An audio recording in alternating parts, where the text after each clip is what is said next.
Happy Men's Mental Health Awareness Month, ladies and gentlemen. How are we all doing? How are we holding up?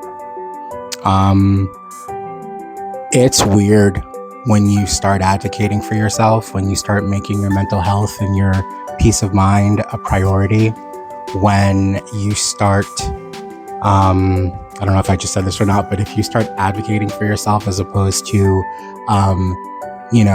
meeting people at their level when they're triggering you, it's wild. It really, really is. There was a video that I saw a long time ago, and it was like, the caption was, when you first stand up for yourself, and the person's like, oh my God, that was exhausting. I'm tired. I'm sweating. My heart was pitter-pattering. It was so overwhelming.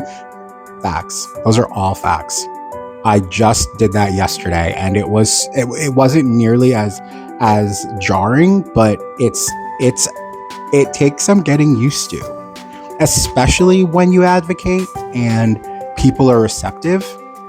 They actually are hearing you and they care about what you have to say, and they're holding space for you to get your point across. It's so bizarre. You're like, what's happening? As you're talking, as you're advocating, you're at the same time like, you're side-eyeing the situation, being like, what's going on right now? Like, how is this a thing? How is this person not flying off the handle and losing it on me and all these things? Like, you got to keep going with it because you're setting the standard. I just said this recently, that if you want a new relationship, if you want to show up differently, if you want to do things differently for sake of peace of mind, for sake of, removing unnecessary stress and anxiety in your life, if you want to rebuild relationships where there's more courtesy, there's more respect, there's more of all those things in them, a lot of times you may have to be that catalyst. You may have to be the person to introduce that into relationships. I've been doing it for a minute. I'm not saying that I've been doing it right, but I am saying that it's been a trip. It's been so overwhelming. And there's a lot of self-monitoring involved, where in any situation, and again, I make mistakes every day, but when I find myself in a situation that I'm not happy about, I almost like freeze frame, and I just start looking at it like as it's happening in real time. I just stop and I just pay attention, and the first thing I do is pay attention to myself. And the question that I'm going to ask myself as soon as the situation's over and I'm removed from it is, how did I contribute to this? What were the things that I did that I could have done better? I'm consistently self-monitoring. I'm always thinking about better ways of handling situations, especially with like people in your life that you're going to have to deal with. Family, friends, co-workers, you're going to see these people again. And you can do one of several things. You could just throw caution to the wind and be like, I'll deal with it when I deal with it. Good luck with that. Some people can do it great. I guess I am kind of one of those people, depending on the context, but you know what I mean.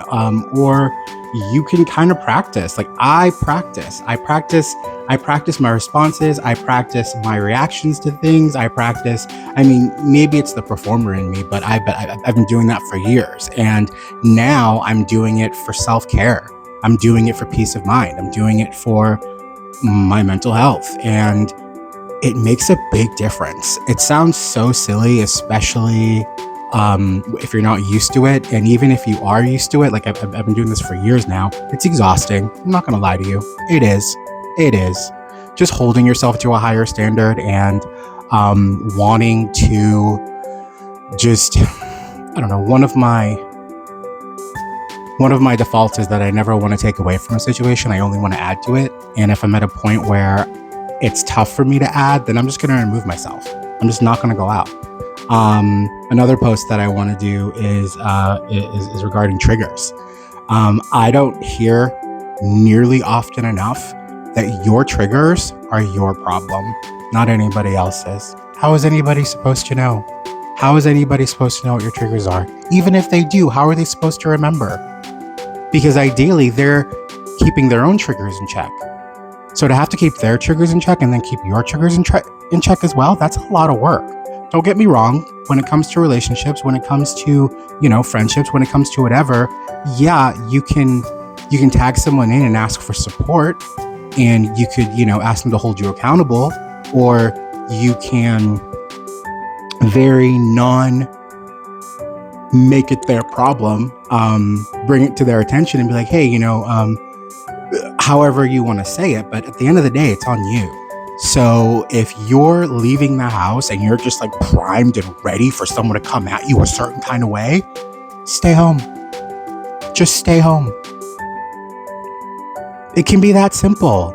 It can be that simple. When you take accountability, when you take responsibility for your life, when you take responsibility for your peace, the number one go-to can be walk away. I'll talk to you tomorrow. I'll talk to you later. I'm not in the right headspace. I do it all the time now. I love it. It's amazing. It's so nice. I tell people regularly, hey, sorry, I'm not very much fun tonight. I am not going to be a good time. This is not a good opportunity for you. Let's do it another time. And it works out great because then I can do whatever I'm doing. I don't have to deal. I don't have to stress. There are so many things in life that we do not have control over. Why not take advantage of the things that we do have control over? Like the choices you make and the situations that you walk into and walk out of and find yourself in. When you make your peace the priority, it changes everything. Even the slightest little thing that you may think isn't a factor or isn't connected, you'd be surprised. At least for me, I'm surprised every day. And this is like the third time I'm recording this, so I don't remember what I've said or not. But like, I'm my biggest client. I will never offer any kind of advice or offer a perspective that I haven't considered or I'm not willing to consider myself. And that's where we're at. As always, take what works and leave what doesn't. I'm becoming an expert in myself, and people seem to benefit from that. I'm never trying to convince anyone of anything. Do your own research and captain your own journey. This is for you. You figure out how to best do that in a way that doesn't negatively impact yourself or anybody else. Thanks for tuning in.